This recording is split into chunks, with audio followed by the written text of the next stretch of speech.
Now joining me has a lethal three-point shot for the Cleveland Cavaliers. Number one in your programs, number one in your hearts down there in Cleveland. That would be Daniel Boobie Gibson. Boobie, Zach Gelb here, Shovio.com. Thank you for joining me. How you doing this evening? I'm doing great, man. I appreciate you having me on. How you?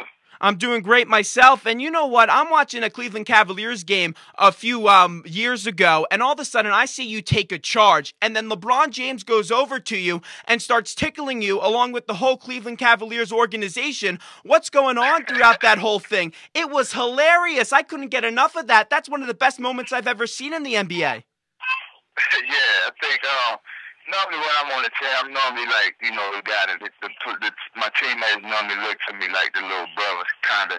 So in that situation, I had a lot of old guys out there with me, so it was just all fun. That's an experience I remember too. Now, a lot of changes this year in Cleveland. No LeBron James. Baron Davis comes in. You have a new head coach. What was it like playing under the direction of Byron Scott? What you learned from the head coach? Oh, man, Coach Scott, he brought a lot of experience for me, most of all. Because, he's been through the wars and been through the battles, and we play like a similar position and a similar style. So he brought me a lot of confidence because he believed in me. And, he brought the team consistency. I think he brought that work ethic that everybody was looking for. And I think we started to build, and towards the end of the season, started to see his imprint all over our squad.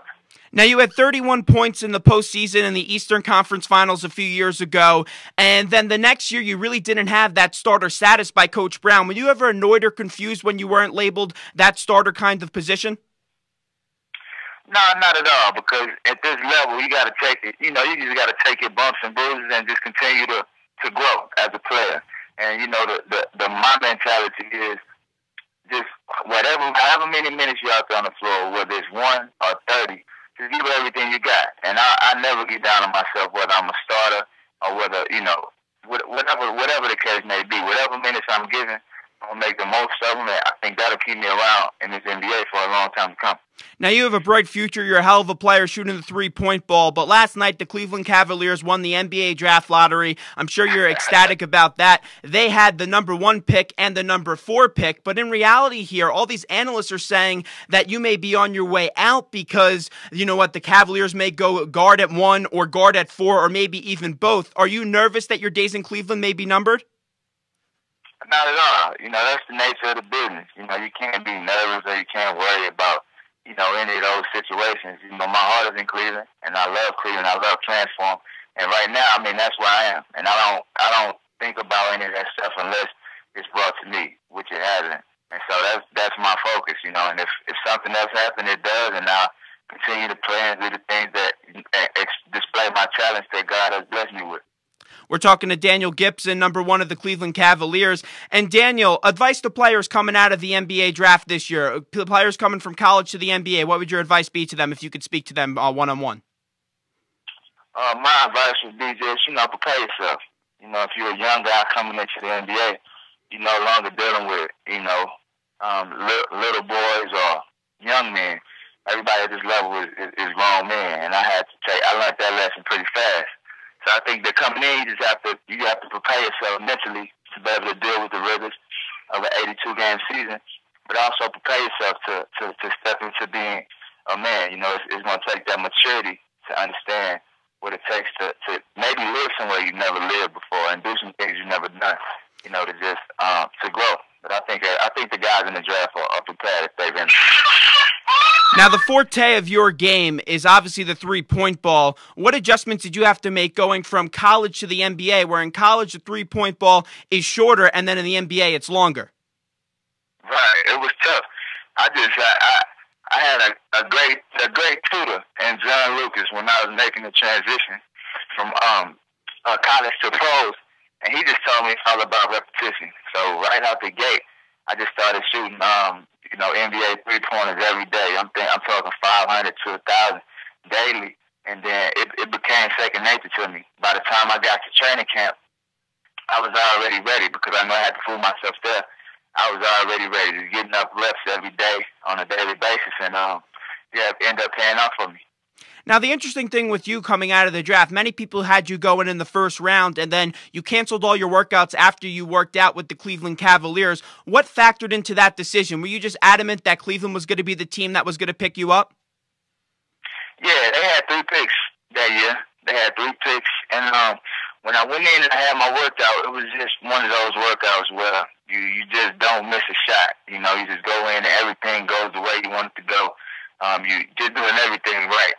And I just felt like, you know, I had something with me that day. And I felt like that was going to be the place for me because of that workout. And so that's why I sat down. And I just said that this is somewhere where I want to be. And I have an opportunity, you know, to play. You know, that was at the time when LeBron was there, Eric Snow, Damon Jones.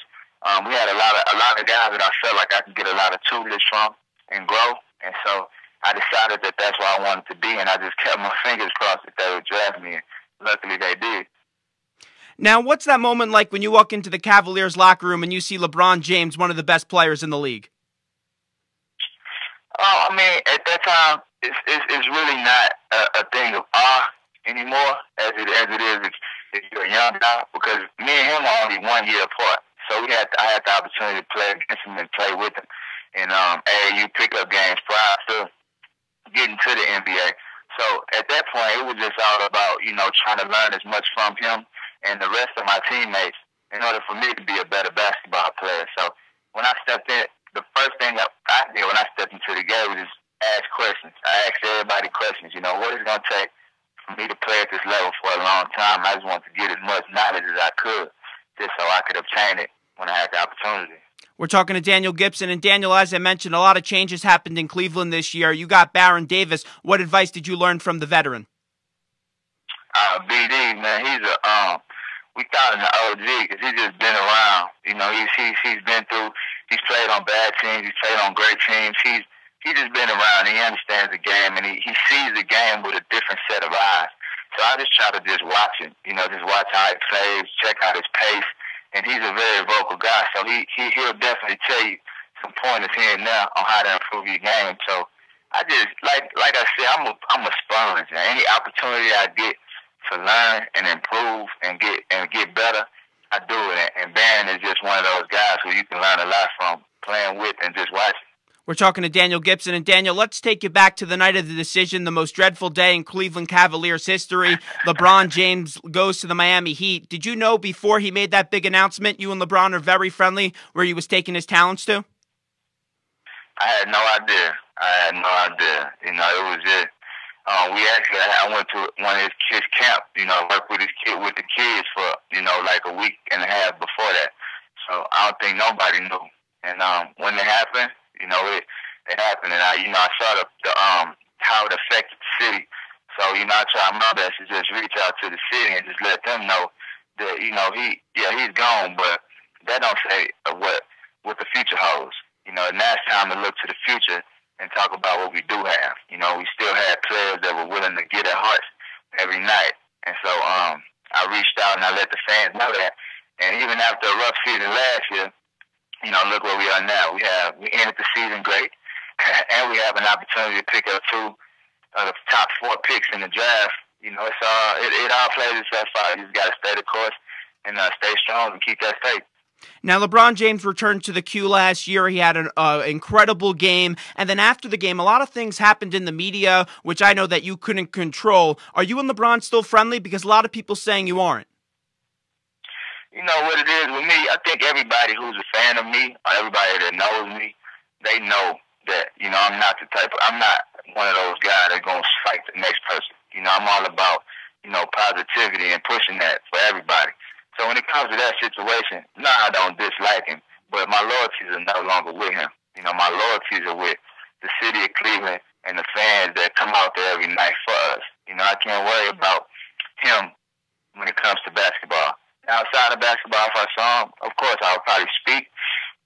But no, that's that. The thing about me and my focus, it has to be on getting Cleveland back to where we were, and that's my only goal and my only objective. We're talking to Boobie Gibson. And Boobie, a few more questions right before we let you go. Right now, what's happening in the NFL may be happening with you guys in just a few months. They're undergoing a lockout. Is what's happening in the NFL right now, just kind of put it all in retrospect and kind of put it in a situation of reality, saying that, hey, that this possibly could be happening to us NBA players in a few months with a lockout? Oh, without a doubt. I think all NBA players are kind of watching to see what's gonna happen and how that plays out. Because I think we all understand that it's real.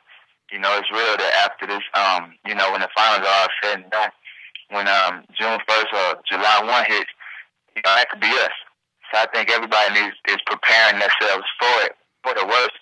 But understanding that this is something that has to happen because there's a disagreement between both sides. This is something that has to happen in order for us to move forward. So we hope that it could get resolved quickly. Because I know everybody is ready and waiting, to get back into the season and get this thing rolling again. Playoffs are going on right now, and you've played in a few playoff games yourself. You actually started in a few of them, scoring 31 points, 29 points. Who do you like going to the finals this year? I don't know. Judging from the game once, they say like 75% of the teams that win game one in the Western Conference Final go. I mean, we can't say that because the year we went, we actually lost our first game, but just judging from how both teams won by double digits, I would probably say it looks like Dallas and Chicago will probably be the NBA Finals this year. Now, one more question here on the way out. A lot of changes in Cleveland this year. How do you improve? How do we improve, or me individually? How do you guys improve as a team? Oh, I think that we have nowhere to go but up. After last season, we ended the season on a high note. We won a few games and showed what we're capable of doing. And that's all about everybody putting in the work this summer, coming back prepared to play. We add a lot of the young guys into the nucleus. And from there, I definitely feel like we'll be a playoff team next year, and we'll definitely get a Q something to cheer for. Daniel, thanks so much for hopping on the show. Appreciate it. Look forward to talking to you sometime in the future. Without a doubt, and I appreciate you having me.